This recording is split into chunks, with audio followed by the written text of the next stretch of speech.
Up to this day, supporters of Hillary Clinton have not yet come to terms with the way she was thumped by Donald Trump. They just can't believe it happened. Many are still hoping they are having an unnecessarily long dream. They hope to wake up one day and be told that Clinton was the winner. Unfortunately, they are not dreaming. Trump is now the US president and he is doing things that no other American president has ever done. He is doing those things with no shame and no regret. This can't be true and this can't be happening in our mighty America, many Americans are saying. Well, it's true and it's happening in mighty America. Now, what has those long-gone American elections got to do with Zimbabwe? Something is brewing and Zanupf better smell the coffee. It looks like there is some Clinton trick being cooked somewhere. Recently, Afrobarometer came out projecting that President Mugabe would win the 2018 elections. Several other opinion polls have projected a win for Zanupf and President Mugabe. University professors are saying the same thing. Non-entities in the political equation have joined the bandwagon. Raymond Majongwe says President Mugabe will win the elections next year with an even wider margin. That little-known prophet from Masvingo, Isaac Makomichi of the Miracle Healing and Deliverance Church, says the opposition parties are wasting their time because President is going to win next year. They are all saying it's a done deal, and even the opposition is beginning to believe that next year is all about trying to stop Zanupf from winning 2/3 majority in Parliament. Well, let's take a few lessons from the US elections. The results of the US presidential election came as a surprise to nearly everyone who had been following the national and state election polling, which on many occasions projected Clinton as the outright and obvious winner. Opinion polls, election forecasters were putting Clinton's chances of winning at around 70%.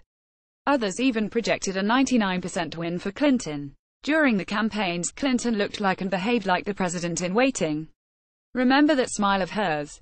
Even the way she waved at her supporters, it was as if she was already rehearsing for her inauguration.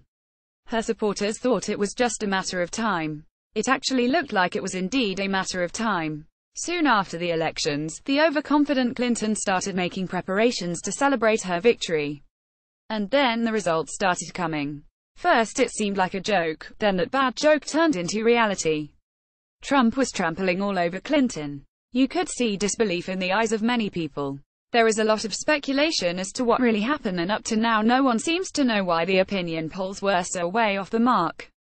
News organizations like CNN, Sky News, BBC and so on have not yet understood what really happened, and they are now going after Trump the person. The misleading polls and media representation have left many people wondering what really happened during the US elections. Zanupf should not fall for the trick, otherwise come 2018, the party will be wondering just like Clinton and his supporters are still wondering in America. Opinion polls are just opinion polls.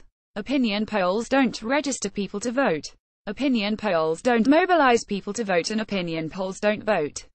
That is why reports that the party is targeting to register 5 million voters in preparation for next year's elections are welcome.